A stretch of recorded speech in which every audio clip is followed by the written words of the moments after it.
Ele acabou de voltar do Gasherbrum. Ele fez 2 cumes em 6 dias, Gasherbrum 1 e 2, ambos, e eu tive a honra de encontrá-lo no acampamento 1. Esse cara vai acabar se matando.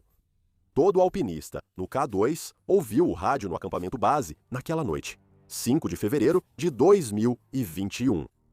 Um homem de 42 anos está em pé em uma parede íngreme e vertical de gelo, conhecida como Pirâmide Negra, a 6.400 metros de altitude. Ele está desengatado e olhando para baixo, para um abismo profundo no Karakoram. Seu oxigênio acabou, suas barracas estão destruídas e ele passou as últimas 30 horas exausto. O cérebro dele começou a desligar efetivamente. Seu doutorado em ciência de plantas não significa nada aqui. Sua década nos picos mais perigosos do mundo não significa nada aqui. Neste momento, uma sequência de mosquetões de metal é a única coisa entre ele e uma queda de quase 2.000 metros. Ele precisa fazer uma manobra que já realizou milhares de vezes. E pela primeira vez na vida, ele está prestes a errar a ordem. Todos no K2 sabem que esse homem vai morrer. Isso é o que aconteceu em seguida. Bem-vindo ao Extreme. Atanas Skatov não era um alpinista comum. Para começar, ele era um cientista, um pesquisador ativo, que publicava trabalhos revisados por pares. Ele tinha doutorado em proteção de plantas pela Universidade Agrícola de Plovdiv, na Bulgária, e obteve seu PhD na Universidade Humboldt, em Berlim.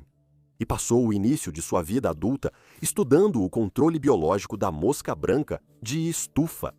Ele nunca tinha estado em uma montanha até o verão de 2010, quando percorreu uma trilha de 400 milhas pelas montanhas da Bulgária. Ninguém explica totalmente o que ocorreu com ele na trilha. Ele mesmo nunca deu uma resposta clara. Mas quando tudo acabou, o mundo controlado e previsível das estufas e dos relatórios de laboratório já não parecia mais suficiente. Ele parou, mudou de direção e começou a treinar para as montanhas. E a partir desse momento, ele tomou mais uma decisão estranha. Como vegano desde sempre, ele decidiu que, qualquer que fosse a altura que alcançasse, faria isso sem consumir nenhum produto de origem animal. Ele chamou isso de seu experimento. Ele iria provar, cientificamente, através do próprio corpo e nas montanhas mais difíceis do mundo, que uma dieta à base de plantas era suficiente. Que não era necessário carne para suportar as exigências físicas mais extremas do planeta. Se você escala, provavelmente entende o quão absurdo isso soa. A lógica nutricional da escalada em alta altitude foi construída em torno da proteína animal por décadas. Em altitudes extremas, seu corpo queima calorias mais rápido do que consegue repor, e os alimentos de origem vegetal simplesmente não fornecem combustível suficiente para acompanhar. Ou pelo menos era isso que as pessoas pensavam. Toda expedição séria, todo guia experiente, todo fisiologista especializado em grandes altitudes operava sob essa mesma suposição. Alpinistas consomem carne congelada e desidratada, manteiga, gordura animal e alimentos que gerem calor e mantenham os músculos ativos. Qualquer coisa, menos plantas. Atanas não discutiu com eles. Ele simplesmente escalou. Sua primeira montanha foi o Kilimanjaro, na Tanzânia, em 2013, depois o Elbrus, na Rússia. Seu primeiro cume no Himalaia foi o próprio Everest, em 2014, pelo lado norte. Ele fez isso sem oxigênio suplementar no topo, tornando-se o primeiro vegano conhecido a alcançar o ponto mais alto da Terra. Ele chegou ao cume e desceu de volta. Depois, ele voltou ao Everest e chegou ao cume novamente, pelo lado sul dessa vez. Depois, o Monte Manaslu, Annapurna, Makalu, que ele alcançou o cume em 94 horas com apenas uma parada noturna no acampamento base, quebrando um recorde nacional de velocidade. Em 2017, Atanas se tornou o primeiro vegano do mundo a completar o desafio dos 7 cumes. Ele era um homem em uma missão que ninguém jamais tentou, e estava no caminho certo porque, em 2019, Atanas conquistou algo que quebraria alpinistas com décadas de experiência. Ele alcançou o topo do Kanchenjunga, Gasherbrum I, Gasherbrum II e Dhaulagiri, tudo em um único ano. São 4 picos acima de 8.000 metros, em 365 dias. A maioria dos alpinistas de elite considera alcançar um cume de 8.000 metros por ano uma conquista extraordinária. Antonis fez 4 cumes com uma dieta à base de plantas. No final de 2019, esse agrônomo búlgaro já havia alcançado com sucesso o topo de 10 montanhas do mundo com mais de 8.000 metros de altura. Ele queria ser o primeiro vegano a escalar as 14. E, para realmente provar seu ponto de que veganos não estão em desvantagem, ele precisava do laboratório definitivo para seu próximo desafio. Ele precisava de uma montanha que não apenas desafiasse os alpinistas, mas que ativamente tentasse matá-los. Ele precisava do pico que aterrorizava até os sherpas mais experientes. Ele precisava do K2. Porque enquanto o Monte Everest é o teto do mundo, o K2 é simplesmente a montanha selvagem.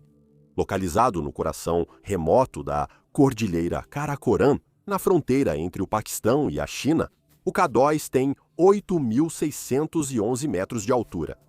Ele é só algumas centenas de metros mais baixo que o Everest, mas as duas montanhas são fundamentalmente diferentes.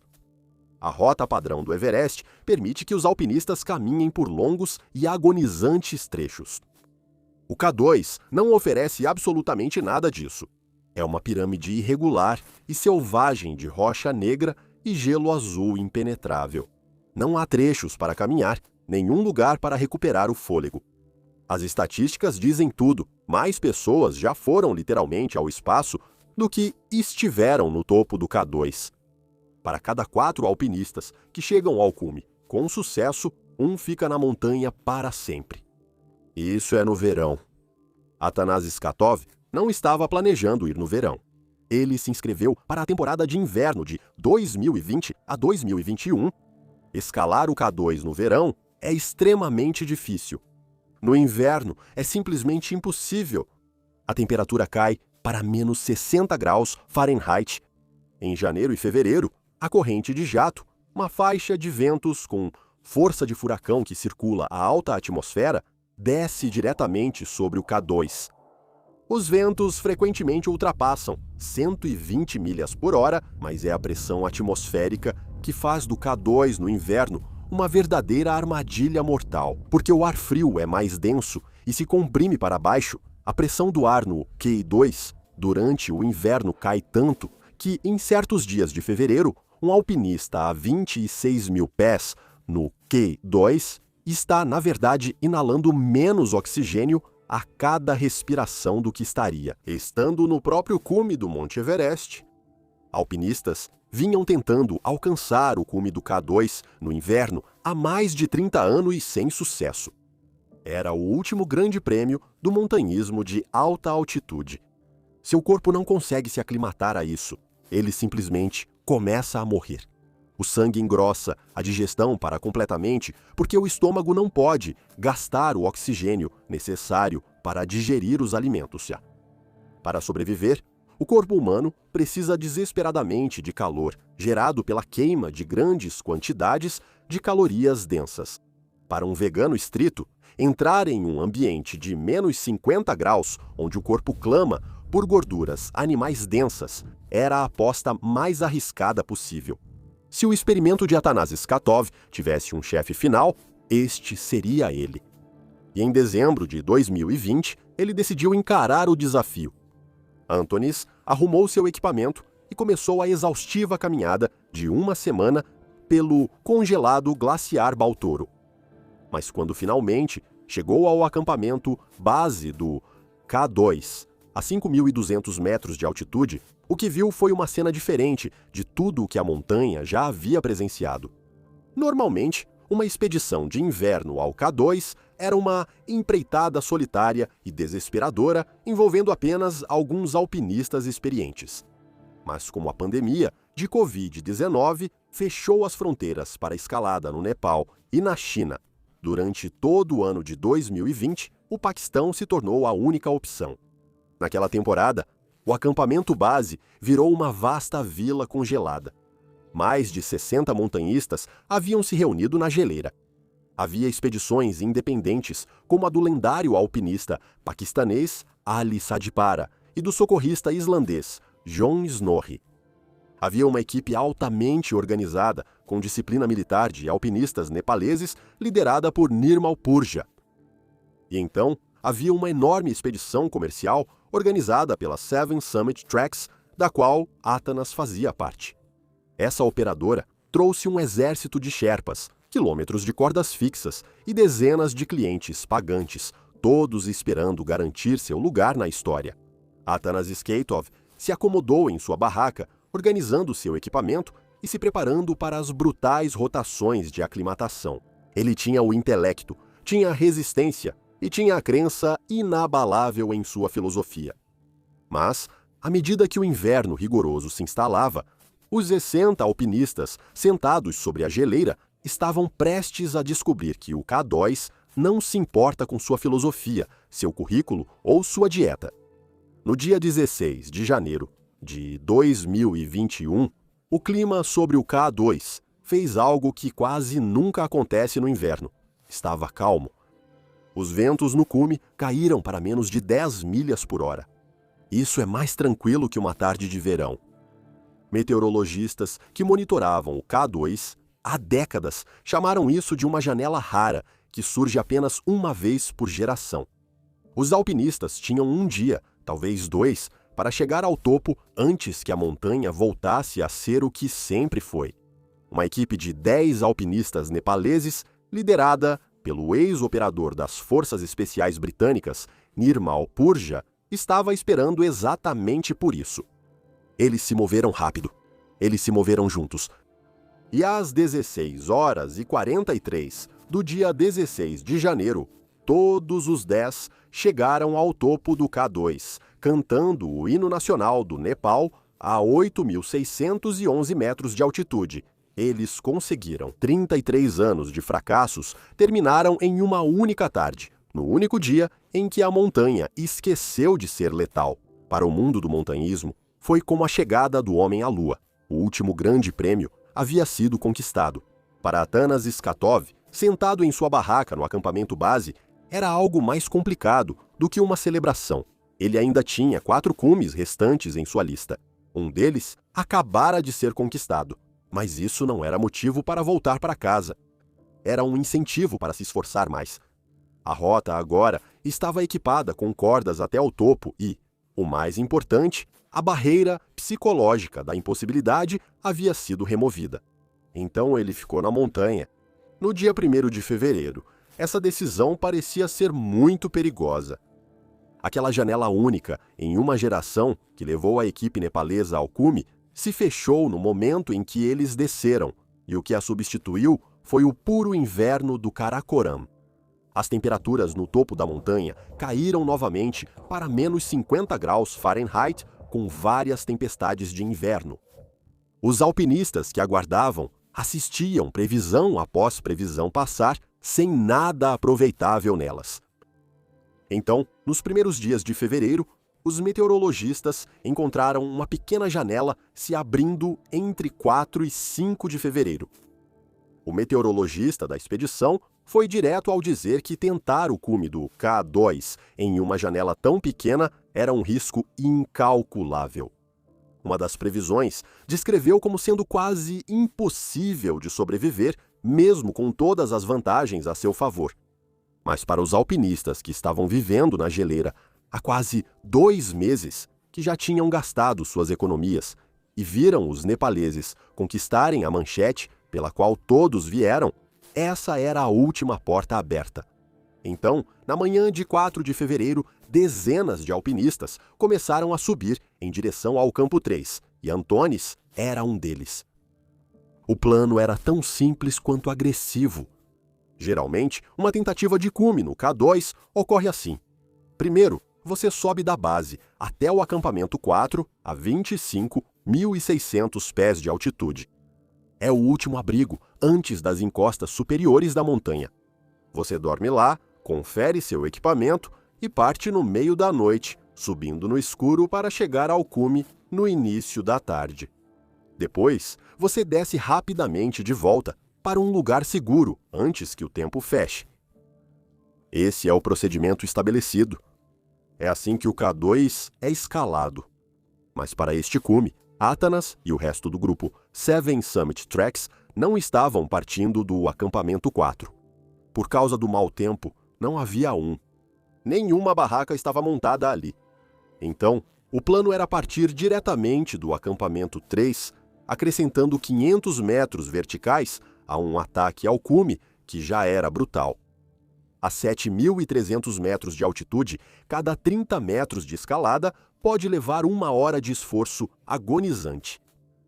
Eles, voluntariamente, tornavam o dia mais difícil de suas vidas ainda mais longo. A janela era muito apertada. Não havia tempo para estabelecer o acampamento 4. Era o acampamento 3 ou nada. No entanto, o que os aguardava no acampamento 3 fazia a falta do acampamento 4 parecer um problema menor. Mais de 25 alpinistas chegaram com poucas horas de diferença.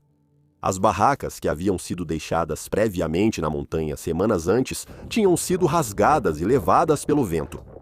Havia abrigo para cerca da metade dos presentes. 6 homens ficaram apertados em uma barraca de 2 pessoas.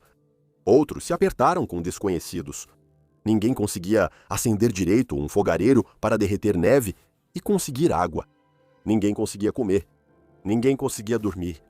A temperatura lá fora era de 40 graus negativos Fahrenheit e o vento continuava aumentando. Atanas chegou ao acampamento 3 tarde da noite. Quando Atanas arrastou seu corpo exausto para dentro do acampamento, o caos já era absoluto. O grupo de Atanas não tinha nenhuma barraca. Ele foi forçado a bivacar do lado de fora, no frio letal ao redor. Mas o que o tirou do limite foi o oxigênio. Atanas e seu Sherpa, Lakpa Dendi, haviam chegado a 24 mil pés, contando com a cadeia de suprimentos comercial para fornecer o oxigênio suplementar para o ataque final ao cume. Mas o oxigênio necessário simplesmente não estava lá. Atanas ficou completamente sem reserva. A 24 mil pés, ficar sem oxigênio é arriscado demais. Sem ele, o corpo perde a capacidade de gerar calor, o sangue engrossa e o cérebro começa a sufocar. A queimadura por frio ocorre rapidamente. Na escuridão congelante, os rádios abertos da expedição começaram a transmitir o pânico puro da zona da morte. Não consigo sentir meus dedos dos pés aqui em cima, não troquei de roupa e estou congelando, transmitiu uma voz desesperada. Por que não tem mais barracas aqui? Gritou outro. A infraestrutura da enorme expedição comercial havia se dissolvido completamente. O que era para ser uma base coordenada virou uma luta desesperada para sobreviver à noite. E foi nesse cenário horrível que a observação mais assustadora de toda a expedição ecoou pelo rádio. Aquele cara vai se matar. A voz surgiu pelo canal de rádio aberto que todos os alpinistas na montanha estavam ouvindo naquela noite. Era um alpinista no acampamento 3 observando outro que ainda estava determinado a tentar chegar ao cume, apesar de tudo estar desmoronando ao seu redor. Ninguém sabe quem falou, mas o contexto é inconfundível. Agora, Atanás era um homem inteligente. Em algum momento daquela noite brutal, ele avaliou sua situação e fez as contas. Um alpinista cansado no K2 é um risco ambulante. Um alpinista vegano cansado, sem oxigênio, definitivamente não teria um final feliz. Então ele honestamente decidiu não tentar o cume. Ele desceria pela manhã. Ele sobreviveu à noite, espremido em uma barraca a 40 graus abaixo de 0 Fahrenheit, quase sem se hidratar, quase sem descansar. Mas a montanha ainda não tinha terminado com ele. Sobreviver à noite no acampamento 3 só significava que agora ele precisava sobreviver à descida. No K2, a descida é historicamente onde a montanha cobra seu preço. Na subida, você é movido por adrenalina e ambição. Na descida, você está sem energia. O glicogênio acabou. Os músculos estão sem energia. Decisões que eram claras na subida ficam confusas na descida, e a gravidade contra a qual você lutou por dias se torna um inimigo implacável. Era manhã de 5 de fevereiro, por volta das 10 horas. Atanas Skatov e Lyakpa Dendi começaram sua retirada da zona da morte. Para sair do acampamento 3, era necessário atravessar a Pirâmide Negra. É uma seção notoriamente íngreme, quase vertical, de gelo e rocha extremamente duros, a cerca de 6.400 metros de altitude. Essa parte da montanha está cheia de cordas fixas, mas nem todas as cordas são iguais. Ao longo dos anos, dezenas de expedições deixaram suas cordas para trás. Algumas eram novas, instaladas pela equipe nepalesa semanas antes. Outras eram antigas, restos apodrecidos que poderiam se partir sob o seu peso sem aviso. Escolher a errada é como segurar um cabo gasto em um penhasco. Você descobre que estava errado na descida. Para descer por essas cordas com segurança, um escalador usa 2 sistemas ao mesmo tempo. O primeiro é um dispositivo de descida por atrito. Pense nisso como um freio de mão. Esse dispositivo é colocado na corda e controla a velocidade com que você desce. O segundo é uma fita de segurança, uma alça curta presa do seu arnês diretamente à corda. É o seu cinto de segurança. Se o freio de mão falhar, o cinto de segurança te segura. Juntos, eles são a única coisa entre você e a montanha lá embaixo. Mas aqui está o problema. As cordas não são uma linha contínua. São parafusadas na montanha a cada cerca de 10 metros. Em cada um desses parafusos, você precisa fazer uma troca, desclipar da corda de cima e prender novamente na corda de baixo. Freio de mão primeiro, depois o cinto de segurança. E existe uma regra que nunca pode ser quebrada. Recoloque o cinto de segurança na corda inferior antes de soltar qualquer coisa acima. Porque, por apenas alguns segundos durante essa troca, se você fizer na ordem errada, você não estará segurando em nada. Atanas Skatov sabia disso profundamente. Ele já tinha feito essa troca centenas de vezes no Annapurna e no Cho-Oyu. Ele dominava essas cordas como um cirurgião conhece um bisturi. Por volta das 10h30 da manhã, ele e Lokpa começaram a descida. Logo abaixo do acampamento 3, Sherpa Lokpa parou nas cordas, pegou sua câmera para documentar a descida e registrou imagens em alta definição de seu cliente. Neste vídeo, Atanas Skatov parecia fisicamente bem. Ele estava no controle. Ele havia conectado com sucesso seu dispositivo de descida ATC na corda fixa e já se preparava para descer de rapel pelas cordas íngremes. Não havia sinais externos de pânico, tropeço ou colapso iminente. Buscando capturar o ambiente, Lokpa desviou sua câmera de Atanas para filmar o cenário amplo e belo da cordilheira Karakoram, que se estendia abaixo deles. Quando Lokpa voltou a câmera apenas alguns segundos depois, Atanas Skatov havia desaparecido. Em um momento, Atanas estava lá. No momento seguinte, ele havia desaparecido.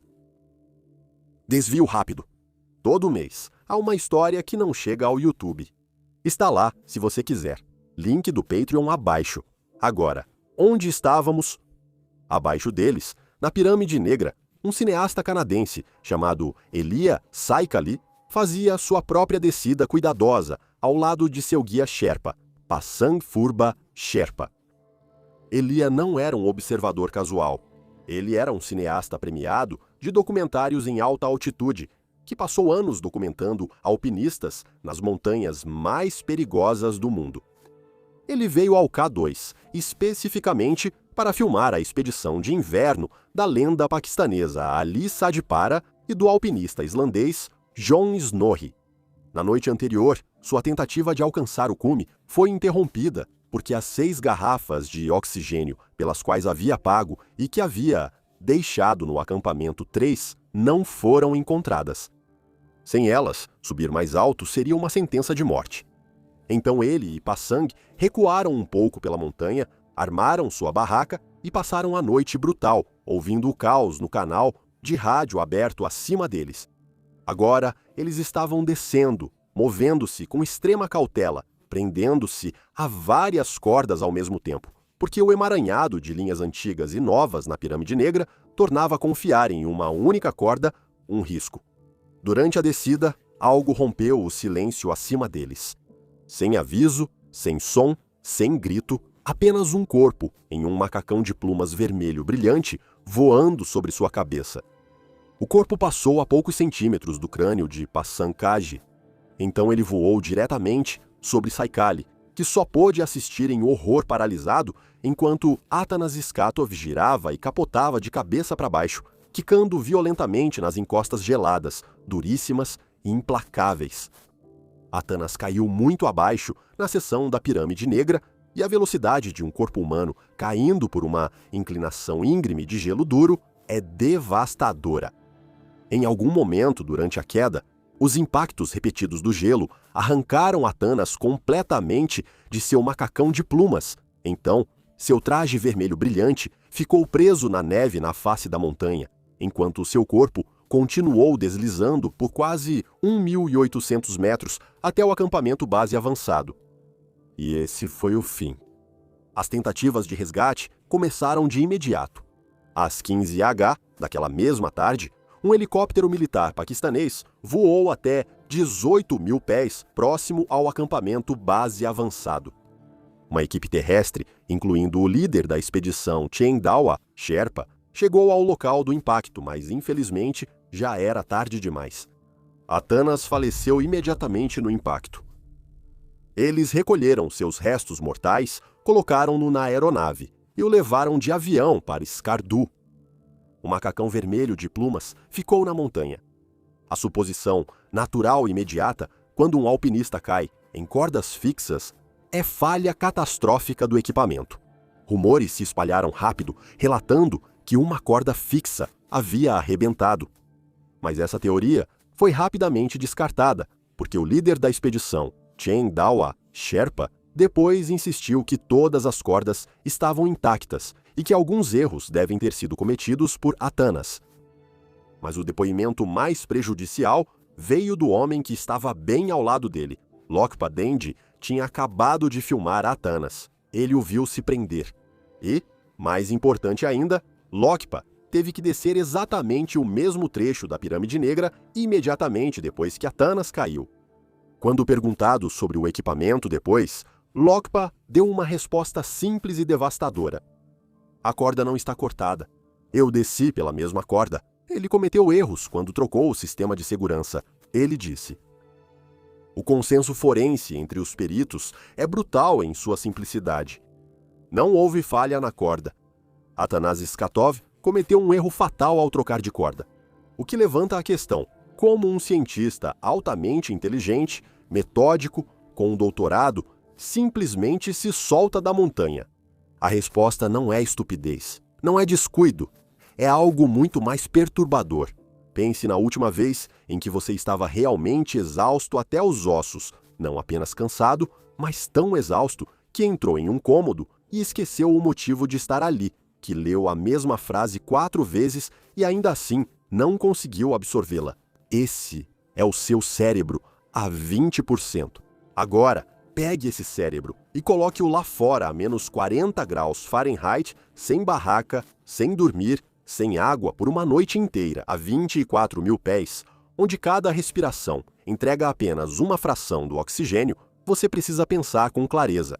Esse era o cérebro com que Atanas Skatov lidava na manhã de 5 de fevereiro, e quando você está fatigado em altitudes extremas, a parte do seu cérebro responsável por sequenciar e lembrar que o passo A deve vir antes do passo B é a primeira coisa a falhar.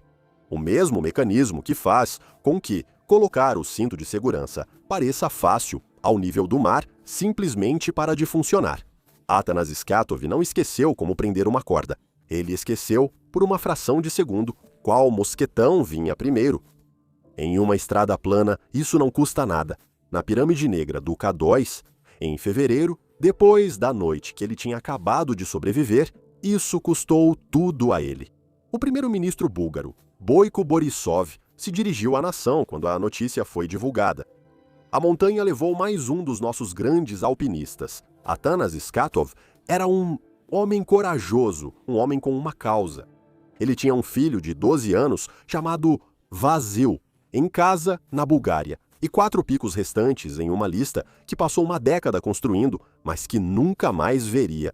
Atanas soltou sua linha de segurança por uma fração de segundo, cometendo um único erro rotineiro que lhe custou a vida. Isso bastou para um homem que já esteve no topo de 10 das montanhas mais altas do mundo. Se você pensa que morrer na descida, após tomar a decisão certa, é a pior forma como essa montanha tira vidas, espere para ver o que ela faz com quem nunca teve chance de escolher. Este próximo vídeo vai te chocar.